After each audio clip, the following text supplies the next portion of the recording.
No, 2 letters, the shortest complete sentence in the English language. And yet, for so many women, it's the hardest word to say without flinching, without explaining, without shrinking afterward as if having a limit was something to apologize for. You were not taught to say no. You were taught to be agreeable, to be easy, to be the one who smooths things over, who says yes even when her body is screaming the opposite, who has been told in 1,000 small ways that her comfort matters less than someone else's convenience. And somewhere along the way, you confused softness with surrender. You started believing that a gentle woman doesn't have edges, that kindness means never disappointing anyone, that being good means being available all the time for everyone at any cost. But here's what nobody told you. The gentlest women are often the firmest. Not despite their softness. Because of it. Because gentleness is not the absence of boundaries. It's the presence of enough self-respect to know exactly where you end and the world begins. There's a quiet exhaustion that lives in women who are trying to be everything to everyone. It doesn't announce itself dramatically. It settles into the shoulders, into the jaw, into the space behind the eyes. It's the weight of 100 yeses she didn't mean, 100 moments where she abandoned herself to keep someone else comfortable. And the strange thing is, nobody sees it. From the outside, she looks fine. She looks accommodating. She looks like the kind of woman everyone wants around, helpful, generous, endlessly flexible. But inside, she's running on empty. Not from what she's doing, but from what she's allowing. Today, I want to talk about something that doesn't get discussed nearly enough: boundaries that are firm without being harsh. The kind of no that lands softly but holds completely. The kind of limit that protects both her peace and her relationships, not by building walls, but by drawing clear lines. Because softness and firmness were never opposites. They are partners, and when you learn to hold both at once, something in you changes. Permanently. Listen carefully to a woman say no and you'll hear something telling. She rarely just says it. She wraps it.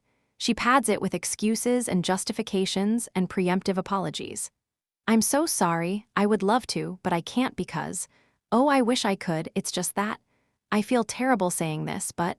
She spends more words softening the boundary than the boundary itself requires. She works harder to make her no comfortable for the other person than they ever work to make their request comfortable for her. This isn't her fault. She's been trained. From the playground, be nice, share your toys, to the classroom, don't be difficult, to the workplace, be a team player. She's absorbed a single relentless message.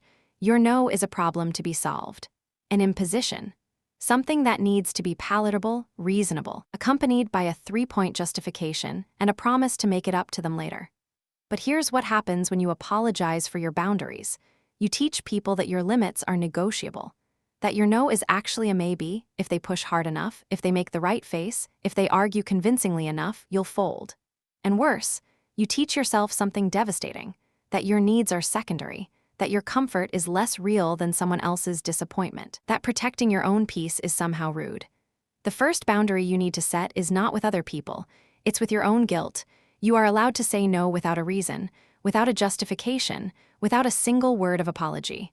The sentence is, no, thank you, or simply, no, full stop. A complete thought, a complete right. There's a persistent misunderstanding about gentleness. People see it and assume passivity, weakness, an inability or unwillingness to stand firm. But think about the gentlest things in nature and notice how powerful they actually are. Water, soft enough to slip through your fingers, strong enough to carve canyons over centuries. Water doesn't fight the stone. It doesn't attack it. It simply persists, gently, steadily, and the stone eventually gives way. A mother holding her newborn. The gentlest grip imaginable, fingers cradling the head, movements slow and deliberate. But try to take that child from her arms and you will discover in an instant that gentleness has nothing to do with weakness. The gentleness is not the absence of strength. It's the presence of care. The same principle applies to you. Your softness is not a vulnerability. It's a container. It holds what matters: your time, your energy, your peace, your people. And containers, by definition, have edges.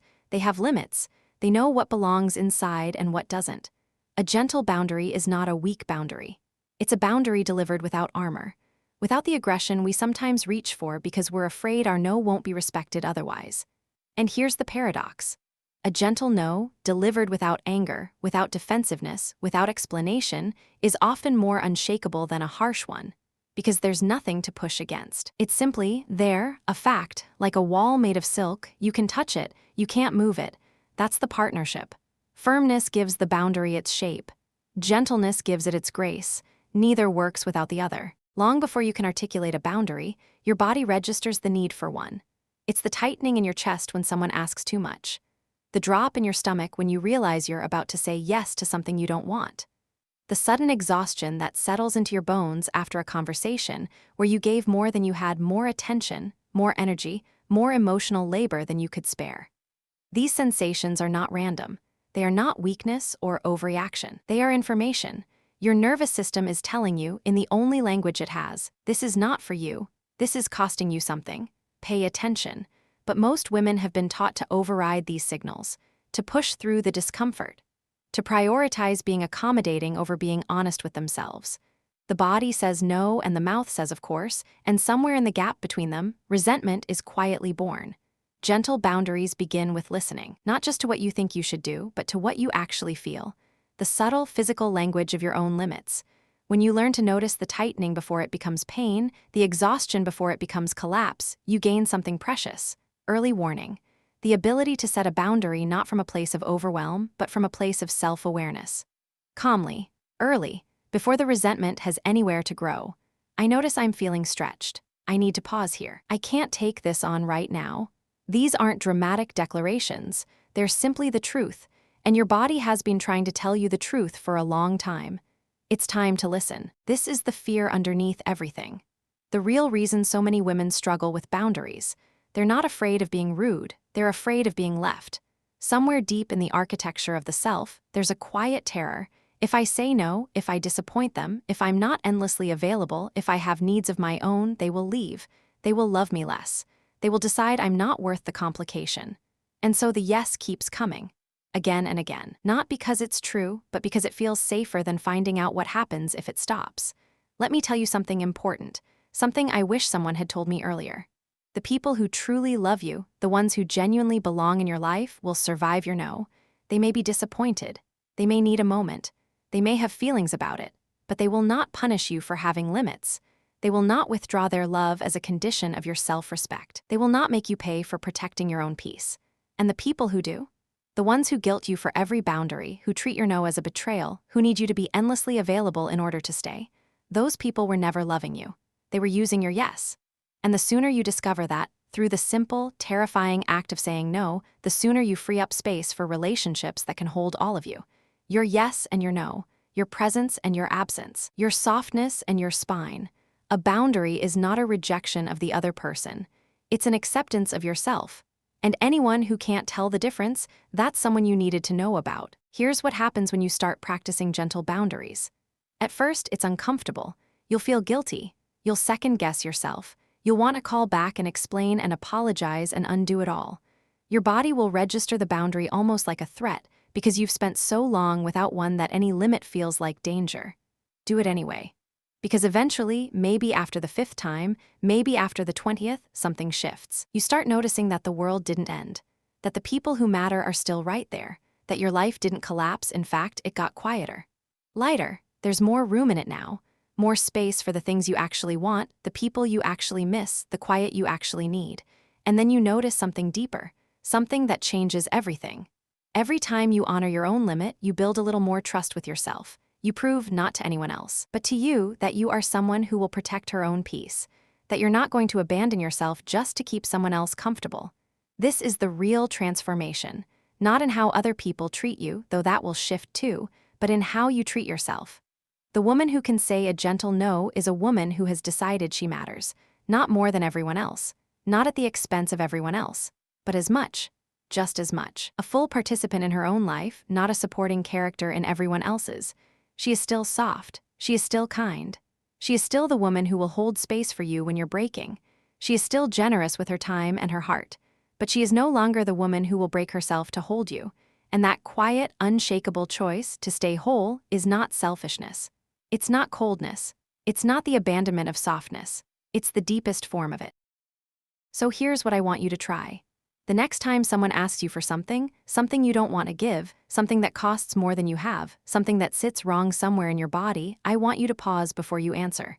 Don't say yes immediately. Don't reach for the apology. Don't start constructing the justification that will make your no acceptable. Just pause. Feel what's happening in your chest, in your stomach, in the space behind your ribs. Let your body speak first. It's been trying to tell you the truth for a long time. And then, when you're ready, say the word. No, without apologizing, without justifying, without softening it into something the other person can barely recognize as a boundary. Just no, delivered gently, delivered completely, as if you have every right to it. Because you do.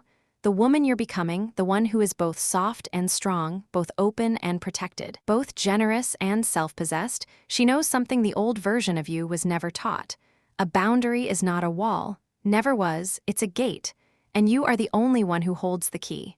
Thank you for watching. If you're ready to become the woman you've been practicing, subscribe. I'll see you in the next one.